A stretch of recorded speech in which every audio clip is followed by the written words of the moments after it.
Bonjour, je vais du coup lancer ce web séminaire. Les gens nous rejoindront petit à petit. Du coup, déjà, bienvenue et merci à toutes et à tous pour votre participation à cette deuxième journée de web séminaire professionnel, du coup, qui est proposée par le Salon du Livre et de la Presse Jeunesse en Seine-Saint-Denis. Deux journées composées de plus de 80 rencontres avec l'édition de jeunesse. Nous sommes également heureux de vous inviter au salon qui s'apprête à ouvrir, ses portes mercredi prochain, le 30 novembre, et qui se déroulera jusqu'au lundi 5 décembre à Montreuil. En tant que professionnel du livre et de l'enfance, il vous suffit de vous accréditer en ligne sur slpjplus.fr pour vous y rendre en accès libre sur toute la durée de l'événement. Du coup, nous vous y attendrons nombreux. Pour ce web séminaire, du 1D, la structure est le 1 des librairies.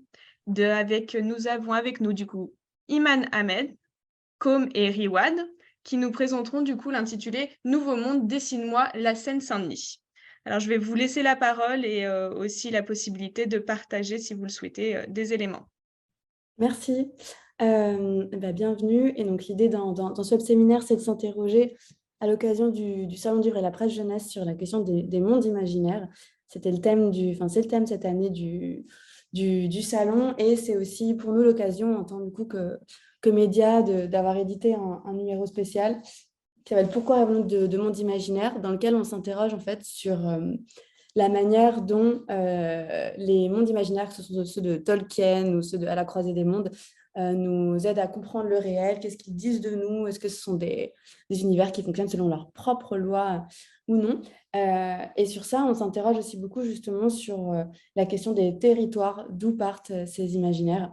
Et c'est pour ça qu'on a trouvé intéressant du coup de construire une réflexion à la fois ici, mais aussi dans le numéro et à d'autres occasions sur la Seine-Saint-Denis, en se disant que c'est déjà le territoire d'accueil du Salon du Livre et de la Presse Jeunesse, mais aussi un territoire dont on parle souvent des réalités, donc comme s'il y avait en fait une obsession autour du réel, et on se demande justement aujourd'hui quelle est la place un peu de la fiction autour de ce territoire. Et une autre particularité aussi quand même, qui est de se dire que c'est un territoire sur lequel il y a déjà beaucoup d'imaginaires concurrents. La question de la fiction est aussi intéressante, et en fait, elle est souvent malheureusement pas forcément produite par les habitants du territoire. Donc voilà, donc là l'idée aujourd'hui, c'est vraiment de se demander quel imaginaire produit la Seine-Saint-Denis, sachant que, pour ceux qui connaissent peut-être peu ce département, c'est un département qui a été une terre d'accueil pour beaucoup d'imaginaires qui venaient d'autres pays, d'autres histoires, des ailleurs. C'est aussi un territoire qui est le département le plus jeune de la France métropolitaine, et qui est aussi pour le coup le territoire qui a un vrai bassin d'emploi pour le reste du territoire de l'Île-de-France notamment. Et du coup, on a aujourd'hui avec nous dans cet enregistrement Riwad Salim, qui accompagne en fait des collégiens, des lycéens dans la modélisation sur Mindtest de leurs établissements, de leur quartier, qui est un projet qui est porté par Urbanité numérique en jeu, qui en fait a été développé au départ par l'IRI, donc le Centre de recherche et d'innovation du Centre Pompidou, et où Riyad, tu es en charge du design et du développement d'outils numériques. Donc l'idée, c'est que tu puisses nous montrer un peu justement cette modélisation. Et ensuite, on aura du coup plus une discussion avec toi, donc comme OMB Twitcher, qui est actuellement assistant de production, qui t'est formée au métier du cinéma, donc à l'école Courtrage-May, fondée par Lajli. Tu as réalisé le documentaire Ma famille est politique, et également d'autres projets, documentaires sonores. Tu as grandi à la cité des Tilleuls, au Blanc-Ménil, et les personnages de ton quartier, de ta famille, sont souvent au cœur de tes projets. Et voilà. Et ce qui est intéressant dans ces deux approches, c'est que pour le coup, Riwad, toi, tu es vraiment dans la construction d'imaginaire, là où dans la question du documentaire, on est plus sur l'envie de restituer une réalité, les paroles d'un réel, même si parfois il peut être un peu fictionné selon le projet. Voilà, et moi j'aimerais déjà peut-être qu'on commence du coup, Riwad, avec toi, pour se demander justement, comment est né le projet Mindtest et en fait, pourquoi est-ce que c'est à travers le jeu qu'on arrive plus facilement à embarquer toute une classe, tout un groupe de personnes dans la construction d'imaginaire? Merci Iman et bonjour, donc je suis moi Riwad et designer numérique et pour expliquer très rapidement la genèse du projet, c'est en fait un projet qui s'inscrit dans un programme un peu plus large qui a été lancé par Bernard Stiegler, qui est le fondateur de l'Institut de recherche et d'innovation, qui est philosophe. Et c'est un programme qui s'appelle le territoire apprenant contributif, dans lequel justement il s'agissait de s'intéresser à ce qu'il appelle, lui, la production de savoir sur un territoire. C'est-à-dire comment, à un moment donné, sur un territoire, des personnes vont être en possession d'un savoir propre et particulier qui va être même plus poussé que celui d'un expert ou d'un chercheur, et mettre en place un dispositif qu'il appelait lui-même une recherche contributive, dans lequel, en fait, des chercheurs et des professionnels pourraient travailler avec les habitants au développement de leur savoir sur le territoire. Et donc forcément, le territoire de la Seine-Saint-Denis étant un territoire énormément porté par la jeunesse, tout de suite la question de leur savoir par rapport à la culture et aux industries culturelles s'est montrée, et notamment sur la question du jeu vidéo. Et c'est comme ça que nous nous sommes tournés d'abord vers Minecraft, comme le jeu vidéo un des vidéos les plus joués au monde, et donc forcément par les jeunes aussi en Seine-Saint-Denis, et sa version libre et open source, qui est une position politique de notre part, qui est Mindtest, car le jeu est accessible gratuitement sur la plateforme en ligne, et donc facile d'accès pour les élèves. Donc à partir de là, un programme a été lancé avec le rectorat de Créteil, et aussi avec un partenariat avec le département de la Seine-Saint-Denis, afin d'accompagner des établissements, donc principalement des collèges et aussi des lycées. Actuellement, on a 8 collèges et 2 lycées, sur 4 ans, en accompagnant la dynamique des Jeux Olympiques sur le territoire de la Seine-Saint-Denis, puisque c'est un événement qui crée beaucoup de changements sur le territoire, qui permet de lancer des dynamiques territoriales en termes de travaux, en termes de modification des transports, de la mobilité, et donc faire réfléchir les élèves, donc les jeunes habitants de la Seine-Saint-Denis, sur ces questions-là, à travers Mindtest, en important les données du territoire directement dans le jeu, et en les faisant travailler sur ces données et créer des espaces virtuels, leur propre version du territoire dans le jeu. Ensuite, il y a 2 aspects. C'est la possibilité d'intégrer ces propositions dans des aménagements concrets à venir, en discutant avec les aménageurs et en faisant des propositions aux villes et aux départements, par exemple pour les cours de récréation, pour les quartiers. Et dans un deuxième temps, mettre en place une méthode et un dispositif de propulsion de la créativité à travers d'autres formats que celui de l'écrit ou de la parole, mais à travers la manipulation, à travers le projet, par le jeu, et qui permettent de développer une forme d'imaginaire différent à ce niveau-là. Peut-être que tu peux nous montrer du coup, je ne sais pas si tu as des... Alors oui, j'ai 3 photos, enfin j'ai quelques photos à vous montrer.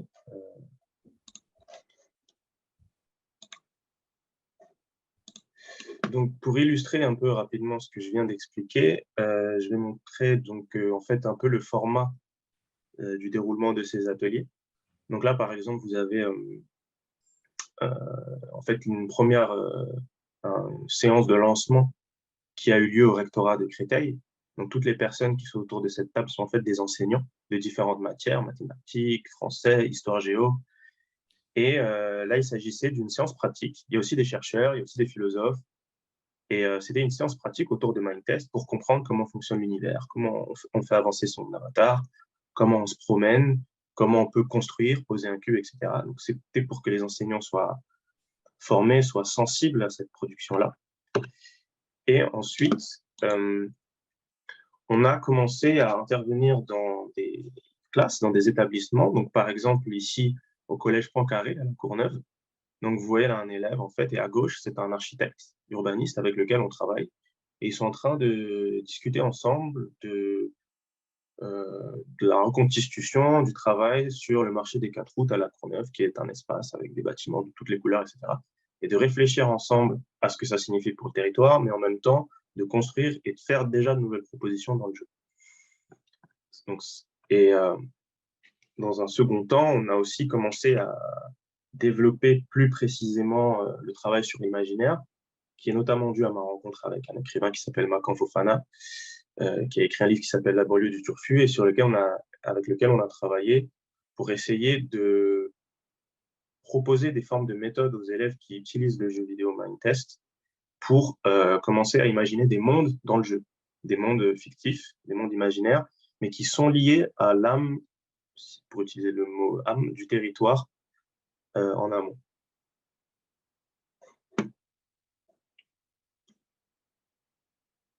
Je ne t'entends plus, Iman.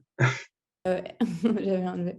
Est-ce que tu peux nous dire montrer à quoi ressemble le jeu, et aussi justement quand on est collégien, naturellement, qu'est-ce qu'ils ont représenté? Est-ce qu'ils sont partis vraiment d'une zone blanche, ou est-ce qu'ils sont partis de territoires qu'ils connaissaient dans leur quartier, qu'ils ont ensuite reproduit? Ouais, très bien. Je vais partager donc le jeu.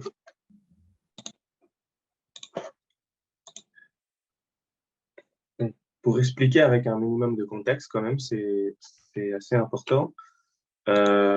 Donc, la propriété de Mindtest, c'est comme Minecraft, c'est d'être en fait une forme numérique des Lego, avec tout ce que ça change. Et donc, l'aspect est quand même assez minimaliste. Il y a une forme d'abstraction. Mais cette abstraction, comme les Lego, comme on a pu jouer aux Lego avant, elle est très bien comprise par les jeunes. C'est une forme de langage qui leur est propre.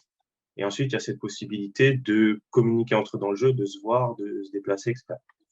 Donc moi, en tant que designer, j'ai dû mettre en place tout cet espace, le serveur, et construire en fait tout cet univers dans lequel les élèves, et on a entre 20 et 100 élèves qui peuvent se connecter en même temps sur ce serveur, qui vont se balader.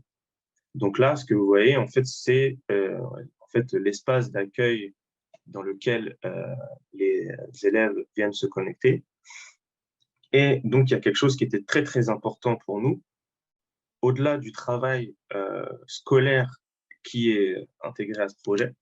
C'est-à-dire qu'il y a un espace ici qui s'appelle établissement, dans lequel, en fait, il y a des zones où les élèves vont se promener pour se téléporter dans le jeu sur un endroit du territoire où il y a leur collège et où ils travaillent sur leur collège. Et en parallèle, il y a un espace qui s'appelle construction libre, dans lequel on a délimité en fait des zones dans lesquelles les élèves peuvent laisser libre cours à leur imagination et à constituer leurs propres espaces en parallèle du travail plus concret. Et donc, pour montrer un peu ce qu'il s'y fait,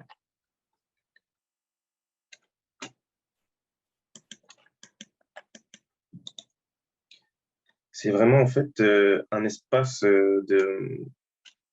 d'expérimentation totale. C'est-à-dire que dès lors qu'ils sont dans un espace libre, vide, ils vont commencer à explorer les blocs, à construire des maisons, à construire des bâtiments, à construire des espaces imaginaires qui n'ont pas forcément de logique vis-à-vis de la gravité, etc. Et ils vont ensuite commencer à itérer et construire ensemble ce genre de choses. Donc ça ressemble à un énorme espace de bac à sable dans lequel ils vont en fait apprendre à construire des choses qui émanent de leur esprit en posant des blocs. Donc c'est vraiment cet esprit-là.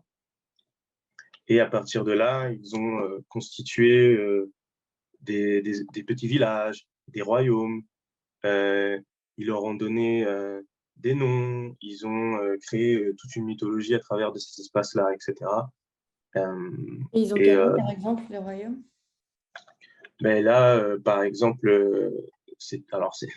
là, c'était le royaume de la 6e 5 du collège Poincaré, dans lequel ils avaient construit une mairie, une bibliothèque, etc. Et puis ensuite, ils ont décidé de faire pousser d'énormes arbres partout pour en fait redéfinir ensuite tout un parcours où on pouvait sauter d'arbre en arbre, etc. Donc en fait, ça change constamment, etc. C'est tout aussi l'exercice, c'est qu'il n'y a rien qui est stabilisé, il y a toujours une création de nouvelles choses. Il y a aussi différents espaces, type des maisons, des zones de jeu, des zones où se poser, etc. Enfin, voilà, c'est très, très, très dense et ils en parleraient beaucoup mieux que moi. Et merci de nous avoir montré. Et justement, pour reboucler un peu avec la question de la littérature et de la création, c'est pas si facile que ça, je suppose, pour n'importe qui en fait, de partir et d'avoir une carte blanche sur la création.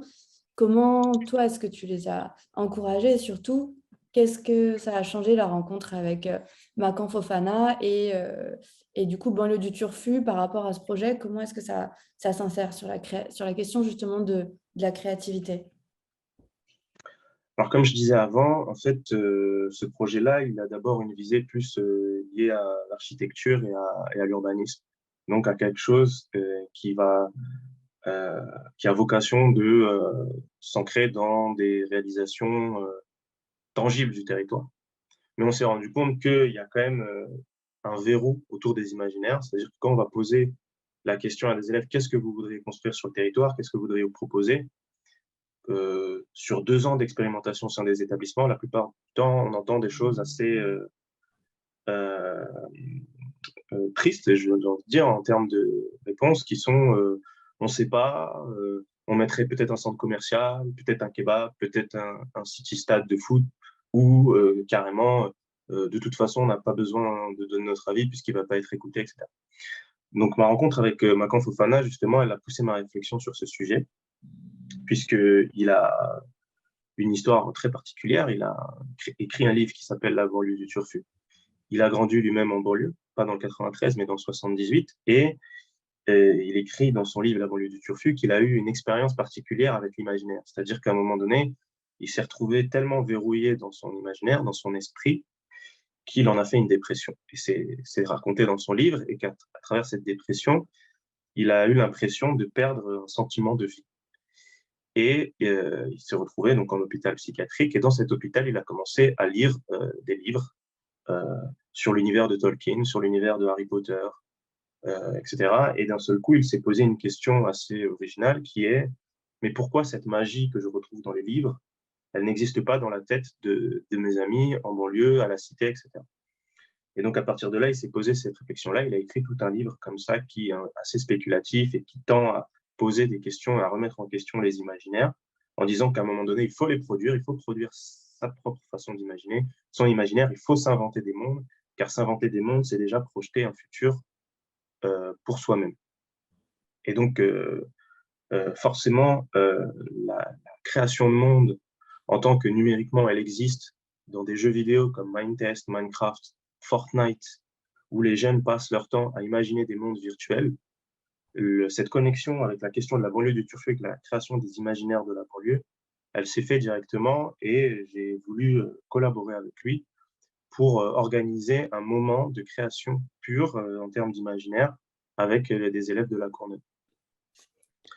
Et est-ce qu'il y avait un passage de ce livre que tu pourrais nous lire pour qu'on puisse en garder la mémoire du coup Oui, et aujourd'hui et alors dans j'avais l'enregistrement? un passage.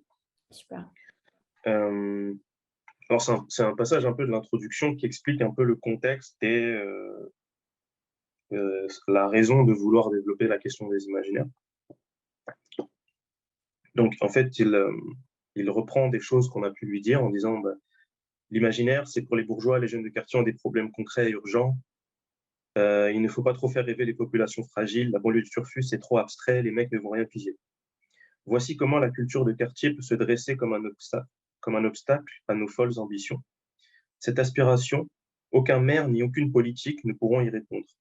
J'ai fait le choix de ne pas écouter mon environnement, de transgresser les limites pour contempler mon territoire depuis des perspectives multiples. Et elles continueront de se diversifier avec une grande amplitude. J'aime me présenter comme un archéologue à la recherche de fragments de récits pour inventer la banlieue du Turfu. D'autres fois, je suis un marchand de sable déposant des graines d'utopie un peu partout à l'ouest de Paris. Sur LinkedIn, je fais office de ministre de la magie, car le réenchantement est impératif pour nous. Les moldus dépourvus de pouvoirs fabuleux.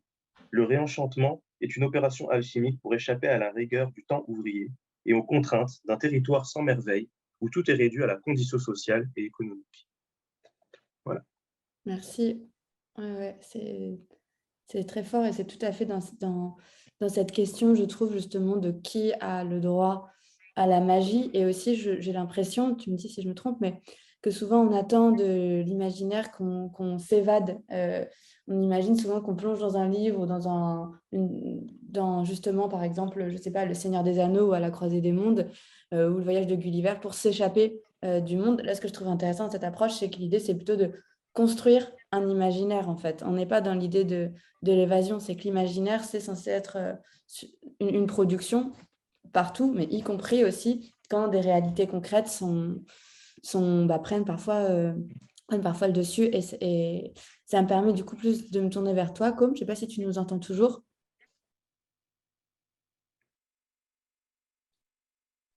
Bien sûr. Impec.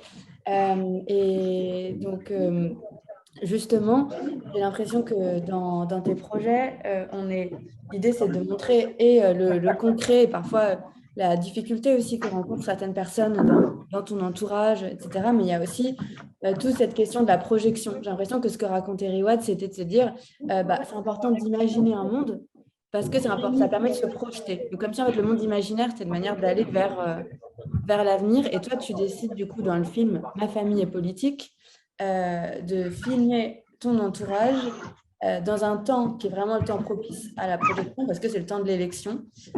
Enfin, c'est le temps juste avant une élection. Donc, est-ce que tu as choisi ce moment-là parce que justement, le moment qui est propice au fantasme, à l'imagination, est-ce que ça s'est pensé comme ça dans ce documentaire du coup?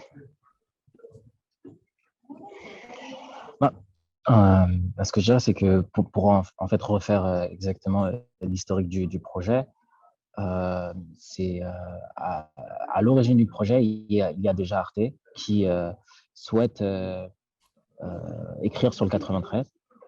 Non, plutôt en tout cas donner la parole à des artistes du 93. Et l'idée était de parler de jeunesse et de politique à l'occasion des élections. Donc en vérité, le thème était déjà un peu donné.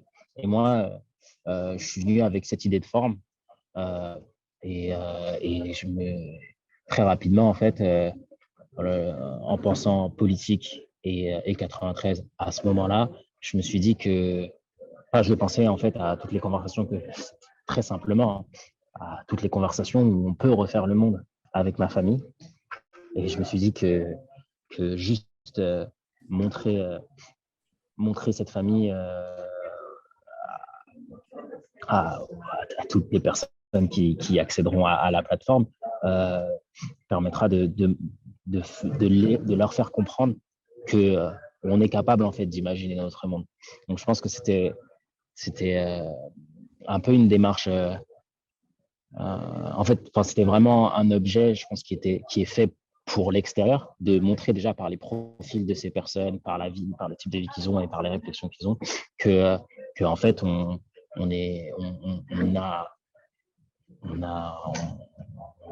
a des opinions, on a des envies, on a des rêves, et je pense que c'est ce qu'est la politique de toute façon. Enfin, je pense que la politique, c'est comment est-ce qu'on passe de l'imaginaire au concret et comment est-ce qu'on met en exécution un certain imaginaire, ou en tout cas le combat pour l'exécuter, quoi.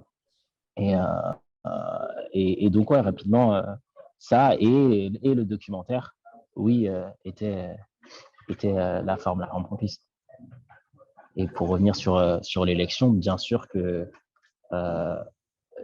pour moi, c'était le moment idéal. C'était le moment idéal, et surtout aussi à cause de la position de certains de mes personnages qui, pour certains, trouvent qu'en fait, il ne sert à rien à ce moment et qu'en fait, et qu'ils n'y participeront pas, ou peut-être parce qu'ils n'y croient pas, ils ne pensent pas qu'ils accéderont, ou en tout cas, ils verront ce qu'ils imaginent un jour. Mais l'intérêt pour moi du documentaire, c'était de montrer que toutes ces personnes, qu'elles y participent ou non, ont un imaginaire. C'est juste qu'elles y croient ou non, en fait. Et c'était ça qui était très intéressant. Et du coup, dans ton travail et dans d'autres travaux aussi, documentaires plus audio, ce que tu décides de faire, c'est documenter le réel. Est-ce que, pour toi, est-ce que la priorité, c'est justement de raconter la vérité sur ce territoire pour concurrencer l'imaginaire qui prend déjà tellement de place, parce qu'au début de ton film, justement, on voit des images soit de Zemmour, de JT, qui montrent justement l'imaginaire et la fiction qu'on a sur ce département. Donc, je dirais que c'est un département qui suscite beaucoup, beaucoup d'images. C'est un département d'images pour beaucoup. Et est-ce que toi, c'est pour ça que tu t'es dit que tu avais envie de bosser sur le réel plutôt qu'ailleurs?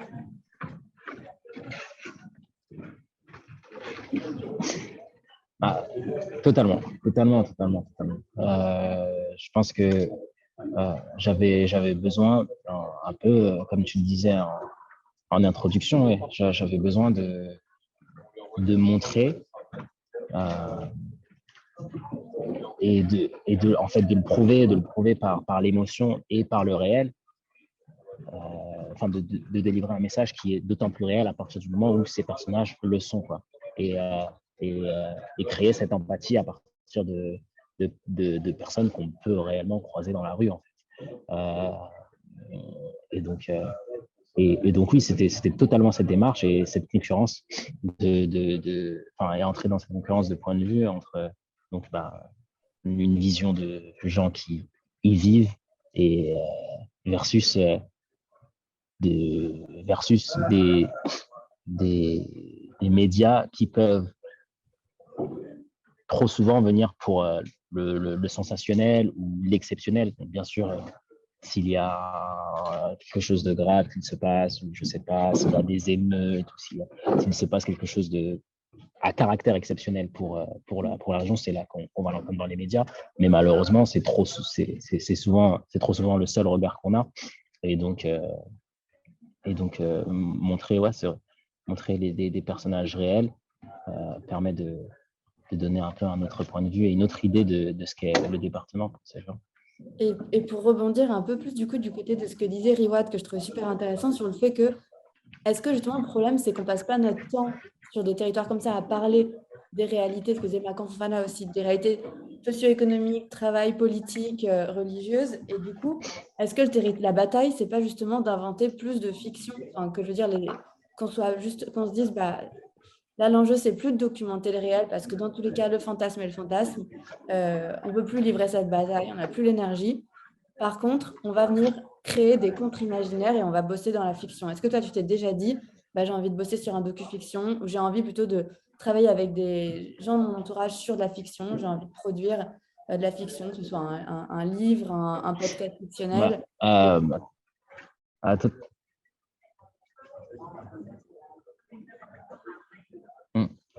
Totalement. Actuellement, j'écris plusieurs projets qui sont du coup des fictions, plutôt des courts-métrages de fiction qui se passent, en tout cas où l'histoire se déroule sur le territoire. Peut-être qu'après, à cause de financement, etc., on sera obligé de se déplacer, mais a priori, en tout cas, c'est censé se dérouler dans le 93 aussi. Et cette fois-ci, ouais, c'est utiliser la puissance de la fiction, mais et toujours aussi quand même avec cette double intention, je pense, de montrer que, en fait, de montrer à ceux qui regardent et qui vivent, etc., que, en fait, on peut penser, on peut imaginer, on peut voir d'autres choses. On peut le faire, et en même temps, pour les gens à l'extérieur, de comprendre ce même fait, en fait. C'est-à-dire que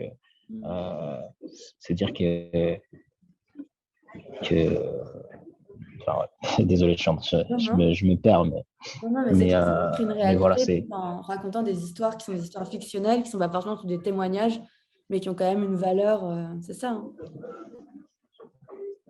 Ouais, totalement.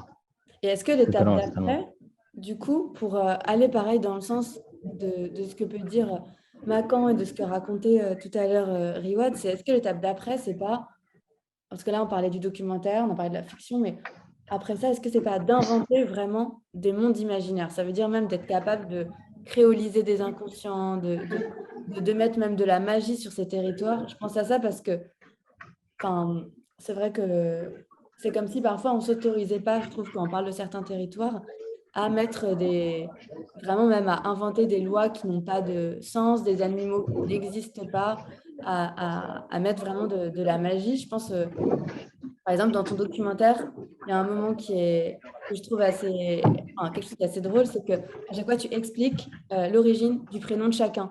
Et du coup, il y a un côté vraiment sur l'histoire du blason aussi. Enfin, c'est vraiment, il y a quelque chose presque du merveilleux dedans, de se dire, normalement, tu te dis, je ne sais plus, Happy, en fait, c'est le nom de jeune fille de ma mère. Telle personne s'appelle comme ça parce qu'une tante s'appelait comme ci. Et du coup, je me dis, est-ce que parfois, on n'a pas envie aussi d'aller faire encore plus d'emprunts dans d'autres univers, dans le monde du merveilleux, de raconter des histoires en délirant complètement, même que ce soit dans la fiction, dans le documentaire, si on fait du docu-fiction, sur ces territoires. Ouais. Bah, en fait, c'est marrant, ça résonne. Cette question, elle résonne beaucoup parce que j'ai grandi en ne lisant uniquement que du fantastique, en fait. Et donc, moi, oui, les Tolkien, les Rowling, tous enfin, je sais pas, les Artemis Fowl, toutes ces histoires de littérature jeune adulte fantastique, c'était tout ce qui m'intéressait. Et enfin, j'arrivais pas à trouver un seul intérêt à lire ou à regarder des choses sur le réel. Enfin, je comprenais pas pourquoi est-ce que les gens regardaient sous le soleil. Enfin, voilà. Il n'y avait pas assez de magie. Et aujourd'hui, je me retrouve dans quelque chose où en fait, je raconte énormément de choses qui sont très, très liées au réel. Parce que je pense qu'en grandissant, il y a ce truc de... il y a une certaine frustration avec le réel, justement. Et je pense qu'en confrontant à l'extérieur aussi, on est un peu frustré de l'image qu'on peut renvoyer, de l'image qu'il y a, etc. Et donc, je trouve qu'il y a un peu ce truc il y a un peu la crainte de s'enfermer là-dedans, quoi. Mais je suis d'accord pour dire que je pense que, enfin, en tout cas, moi, ce qui me plairait, des petits trucs que j'ai un peu dans la tête, oui, c'est pouvoir aller beaucoup plus loin et de pouvoir vraiment s'amuser à imaginer en utilisant, en traversant toutes les règles et en quittant encore plus ce réel auquel on est confronté. Clairement. Mais il y a des artistes aujourd'hui qui le font. Et moi, je sais que même autour de moi, des gens que j'ai pu rencontrer via Courtrajmé ou même des séries qui sont un peu plus connues. Moi-même, je ne l'ai pas regardé, mais je pense à Mortel.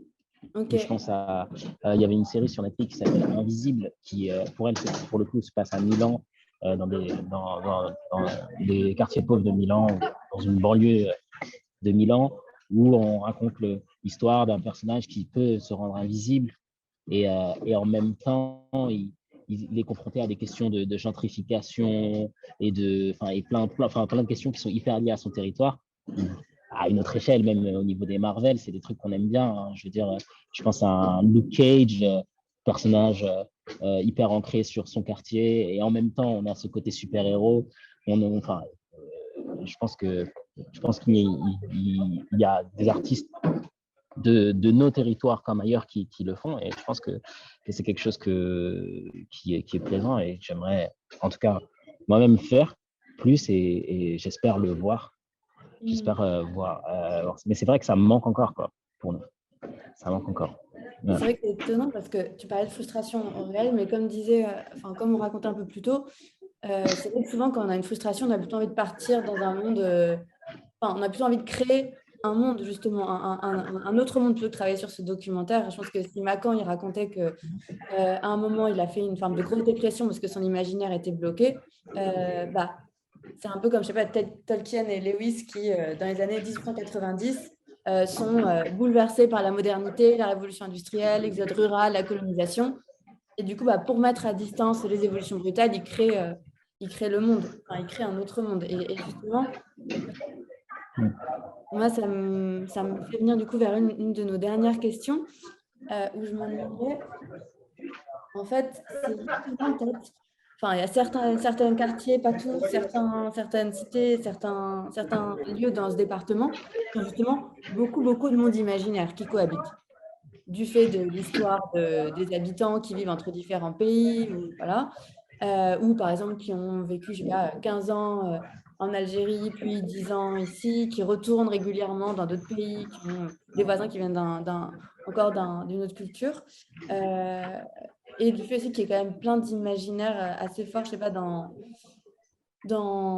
les histoires que tu racontes sur Histoire 2. Il y a Alassane, un moment, qui dit Long Beach, parce qu'on était dans un délire, frère, et viens, on va à Long Beach. Ici, c'était Long Beach, tu vois pas l'avenue, c'est la plage, mec. Le soleil, il arrive comme ça. Et du coup, depuis tout à l'heure, on se dit qu'il faut créer des imaginaires et qu'il faut les produire. Mais il y a déjà beaucoup, beaucoup de charges, en fait, et d'images sur ce territoire. Donc, je me demandais, Riwad, toi, quelles inspirations tu sens dans l'imaginaire des élèves qui travaillent avec toi? Qu'est-ce qui les marque? Ah bah, c'est une très bonne question parce que c'est des discussions qu'on a constamment. Bah, la première, alors, je ne vais pas porter un jugement là-dessus, c'est pas mon propos. Je dis pas que c'est bien ou mal, mais en tout cas, la première, c'est les États-Unis, c'est le rap, c'est New York, c'est la Californie. La deuxième, c'est le Japon, les mangas, Naruto, One Piece, Bleach. Donc, c'est une discussion qu'on avait eue avec Macan, qui avait eu une augmentation des restaurants de ramen depuis que Naruto était populaire en France depuis des années. Et comment ça s'intègre après dans une forme de territoire où on veut constituer des choses à partir de ces éléments-là. Et ensuite, peut-être que le troisième imaginaire, c'est plutôt un imaginaire qui n'en est pas vraiment un, mais c'est un imaginaire du réel en tant qu'il se constitue à travers l'argent. Je ne sais pas comment l'expliquer, mais il me semble que dans l'imaginaire, il y a aussi l'idée qu'on se fait de quelque chose qui existe. C'est pas la fiction, c'est aussi la fiction de notre réalité. Et souvent, quand on discute, ils disent ben moi, j'imagine un énorme restaurant où je gagnerais plein d'argent, un énorme truc où je gagnerais plein d'argent. Souvent, il y a l'argent qui joue aussi beaucoup dans l'imaginaire. Et ça, c'est le troisième point. Ouais. Et ça se ressent dans les univers qui sont créés, du coup, sur Mentes, quand vous les faites travailler sur justement la rue ou le quartier qu'ils veulent monter. Totalement. Des fois, on essaye de sortir de ça. Et des fois, on essaye de les laisser faire. Ça dépend, c'est une discussion. Mais souvent, ça revient à vouloir faire des centres commerciaux, à vouloir faire des magasins, à vouloir faire des espaces commerciaux où on vend des choses et où on se fait beaucoup d'argent. C'est très ancré dans leur tête, très, très ancré dans leur imaginaire. Et est-ce que justement dans le jeu, on a moyen aussi de créer, parce que bon, ça reste la construction, elle peut aller sur un niveau de détail assez fort, on l'a vu tout à l'heure quand tu nous as un peu baladé, mais est-ce qu'on peut aussi justement mettre des personnages dedans, est-ce que c'est le moyen pour vous de leur faire créer ces mondes-là, de réfléchir sur les règles aussi en cours? Quand je dis les règles, c'est pas ce qu'on doit faire ou pas faire, mais plutôt comment les choses justement vivent dans un quartier, Tout à fait, oui. J'ai pas eu le temps d'en parler précisément, mais l'atelier qu'on avait fait lors de la banlieue du Turfu, c'était de dire, parce on a les données de la ville, hein, donc c'est-à-dire on a les routes et tout de la Courneuve, et d'un seul coup on dit, on va changer toutes les routes et on va les transformer par des rivières. Donc maintenant la Courneuve c'est un archipel. Donc qu'est-ce que vous feriez maintenant dans la Courneuve si il y avait de l'eau partout sur les routes? Donc ça c'est les règles du monde. Et ensuite on leur a dit, vous devez définir une vérité et à cette vérité doit être posé un espace, un lieu qui fonctionne d'une certaine manière. Et donc, on a eu plusieurs propositions qui sont, par exemple, un centre de recherche pour manipuler l'eau. Donc, avec des imaginaires du contrôle de l'eau dans différentes fictions, Avatar, Le Dernier Maître de l'air, etc. Et ce bâtiment qui vraiment est construit à partir de ça et qui a une manière de fonctionner avec des étages. C'était deux filles, elles y ont réfléchi ensemble. Il y en a qui sont partis complètement dans un délire en disant bah, maintenant qu'il y a énormément d'eau, on a poussé la recherche au point de pouvoir créer des volcans d'eau à partir desquels on est téléporté dans la ville. Bon, ça peut aller très loin. Et donc là, c'est en effet une réflexion sur les règles du monde, sur comment le monde fonctionne à partir de cet imaginaire. Et donc une contrainte, enfin un rapport au réel à laquelle on vient apporter un petit changement, une petite contrainte qui va faire penser autrement. Et justement, on a une question du coup qui a été posée qui va un peu dans le sens, je pense, de ce que tu racontes. On nous demande, est-ce que l'imaginaire est une base de construction de soi et du monde dans lequel on veut construire notre avenir? Donc, je pense que la question, c'est sur eux en tant qu'individus, jeunes de 15 ou je ne sais pas quelle âge ils ont, mais est-ce que c'est une base aussi pour se construire soi-même? Oui, alors nous, à l'Institut, à l'IRI, on est très sensible à la philosophie de Bernard Stiegler. Et c'est vrai que dans cet état d'esprit-là, ce qu'on dit, c'est que l'imaginaire, c'est toujours fictionner son avenir. Il fait une différence entre devenir et avenir, comme Macan Fana fait une différence entre futur et turfu. Le futur, c'est ce qui va nous arriver si on fait rien, si on laisse les choses venir. Le turfu, comme il dit, c'est ce qu'on imagine vouloir faire advenir, et à force de l'imaginer, à un moment donné, ça peut arriver. Donc c'est forcément un rapport à la réalité ou à ce qu'on veut voir venir dans le monde. Et on cite souvent des exemples. Le vent se lève de Hayao Miyazaki, où en fait, c'est l'histoire de l'ingénieur japonais qui invente un avion et qui rêve d'abord d'un avion avec des ailes d'oiseau avant d'arriver à le construire. C'est-à-dire comment en fait le rêve et l'imaginaire peut à un moment donné être vecteur de l'invention. Et c'est quelque chose auquel on croit beaucoup. Et c'est pour ça qu'on essaye de pousser les imaginaires de ces élèves-là, c'est de leur donner le goût d'inventer en fait à la fin, de se construire eux-mêmes, de devenir des artistes, des réalisateurs, des designers, ou simplement des gens qui sont contents d'habiter là où ils sont. Voilà, c'est un peu l'idée. C'est très optimiste, mais en tout cas, on y croit beaucoup.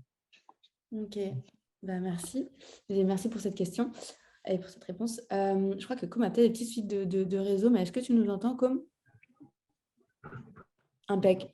Ouais, J'aimerais, du coup, il nous reste à peine 3 minutes, mais sur la question des imaginaires, justement, j'aimerais savoir, toi, quelles sont justement les inspirations quand je racontais cette histoire de Alassane avec Long Beach, aussi des imaginaires, je pense, de ta famille qui est entre eux et le Cameroun et la France. Bref, qu'est-ce qui, aujourd'hui, dans ton entourage proche, en tout cas, qu'est-ce qui marque l'imaginaire? Quelles sont les inspirations? Donc moi, je dirais que vraiment, c'est multiple, c'est énorme. Et il y avait l'une des personnes que j'ai pris en photo, Marie, qui habite aussi à la Cité des Tilleuls. Enfin, son mantra, c'était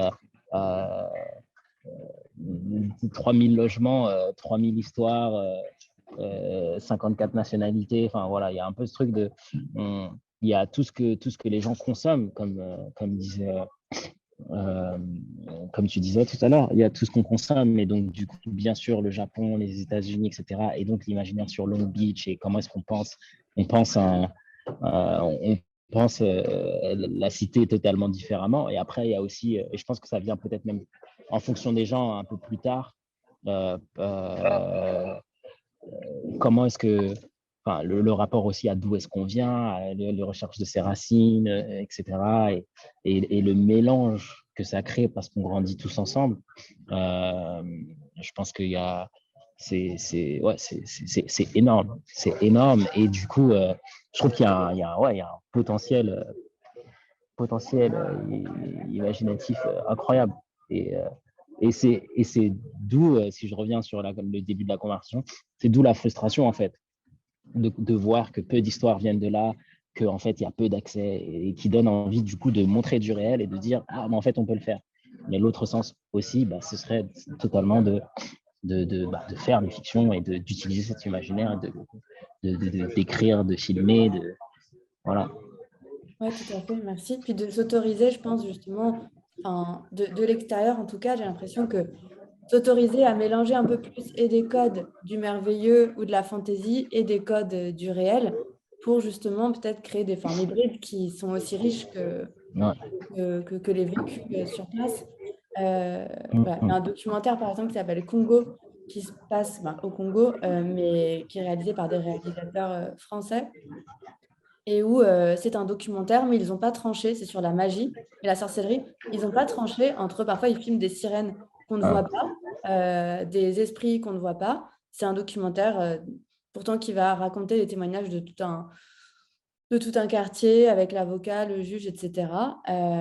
Mais on n'a pas tranché sur la question de la magie. Et c'est du documentaire pourtant, et ça filme la magie. Donc voilà. En tout cas, merci beaucoup, Riwad, Com, pour votre temps, pour ce partage et pour d'avoir parlé de vos projets. Et merci à ceux qui nous ont suivis et à ceux qui nous suivront du coup pour la retransmission. Voilà, bonne journée de formation. Com, Riwad, je ne sais pas si vous voulez ajouter un truc. C'est bon. Impec. Merci beaucoup pour votre présence, merci pour votre intervention et n'hésitez pas aussi à renvoyer si vous souhaitez les références où trouver le film par exemple. et je vous souhaite une très bonne journée. Merci.